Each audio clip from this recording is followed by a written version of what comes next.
Hello friends, welcome to vegetarian சமையல் by சரண். இன்றைக்கி நம்ம பார்க்க போகிற ரெசிபி பிரிஞ்சி ரைஸ். இதை பிரெட் பிரியாணி அப்படின்னு சொல்லலாம். வாங்க நம்ம இப்போ ரெசிபிக்குள்ளே போயிடலாம். அதுக்கு நம்ம ஃபர்ஸ்ட்டு 3 கிளாஸ் அரிசி எடுத்துகிட்டு நல்லா கழுவிட்டு 1:2 அப்படின்ற ரேஷியோவுக்கு 6 கிளாஸ் தண்ணி சேர்த்துட்டு அரை மணி நேரம் ஊற வச்சுக்கலாம். நான் இங்கே 4 பேர் தாராளமாக சாப்பிடக்கூடிய அளவுக்கு செய்கிறேன். 3 கிளாஸ் அரிசிக்கு 6 பிரெட் எடுத்துக்கிட்டு அதை இந்த மாதிரி பீசஸாக கட் பண்ணி மிதமான சூட்டில் ஆயிலில் ஃப்ரை பண்ணி எடுத்துக்கலாம். உங்களுக்கு சப்போஸ் ஆயில் ரொம்ப சேர்க்க தேவையில்லை அப்படின்னா நீங்கள் குறைவான ஆயில் சேர்த்துட்டு ஷாலோ ஃப்ரை கூட பண்ணிக்கலாம். ஆனால் இந்த மாதிரி ஃப்ரை பண்ணும்போது ரைஸ் நல்லா டேஸ்ட்டு கொடுக்கும். ஆயிலில் சேர்த்துக்கிட்ட ப்ரெட் பீசஸ் டபுள் சைடும் ஃப்ரை ஆகிற மாதிரி இந்த மாதிரி திருப்பி விட்டு ஃப்ரை பண்ணிக்கலாம். ஃப்ரை பண்ணின ப்ரெட் பீசஸை எண்ணெயை வடிச்சிட்டு தனியாக எடுத்து வச்சுக்கலாம். இதே மாதிரியே மீதம் இருக்க ப்ரெட் பீசஸை எடுத்து ஃப்ரை பண்ணி எடுத்து வச்சுக்கலாம்.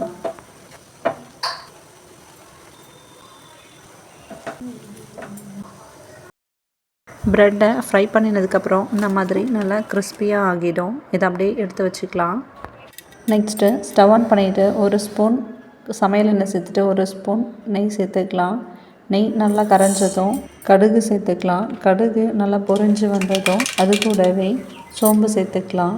சோம்பு லைட்டாக பொரிஞ்சு வந்ததும் அது கூடவே லவங்கம், பட்டை, அன்னாசிப்பூ, பிரியாணி இலை, ஆனியன் இதெல்லாம் சேர்த்துக்கலாம். அது கூடவே ஒரு பச்சை மிளகாய், கருவேப்பிலை சேர்த்து நல்லா ஃப்ரை பண்ணிக்கலாம். வெங்காயம் வெந்துக்கிட்டு இருக்கும்போதே அது கூடவே நம்ம கட்டை விரல் சைஸில் இஞ்சி சேர்த்துட்டு அது கூட 5 பல் பூண்டு சேர்த்து நல்லா நசுக்கிட்டு அதையும் சேர்த்துக்கலாம்.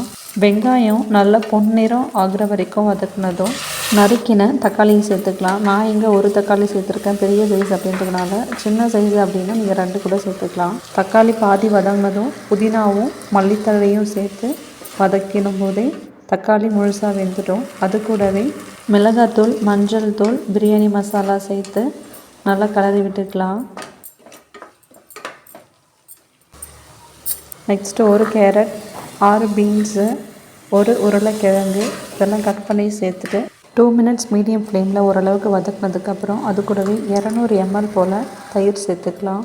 சேர்த்த தயிரை காய்கறிகள் நல்லா உறிஞ்சிற வரைக்கும் காய்கறிகளை வதக்கிக்கலாம். இப்போ இது கூடவே சிறிதளவு ஏலக்காய் தூள் சேர்த்துக்கலாம்.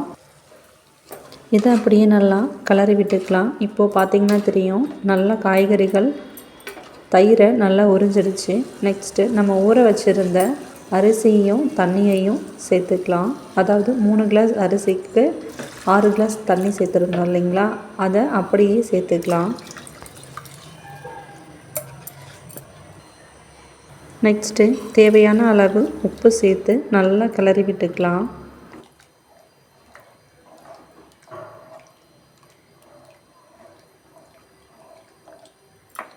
நெக்ஸ்ட்டு 2 to 3 மினிட்ஸில் இந்த மாதிரி நல்லா கொதி வர ஆரம்பிச்சிட்டோம். அதுக்கப்புறம் நல்லா கலரி விட்டுட்டு குக்கர் மூடி போட்டுட்டு வெயிட்டர் வச்சுட்டு 1 விசில் மட்டும் வச்சு எடுத்துக்கலாம்.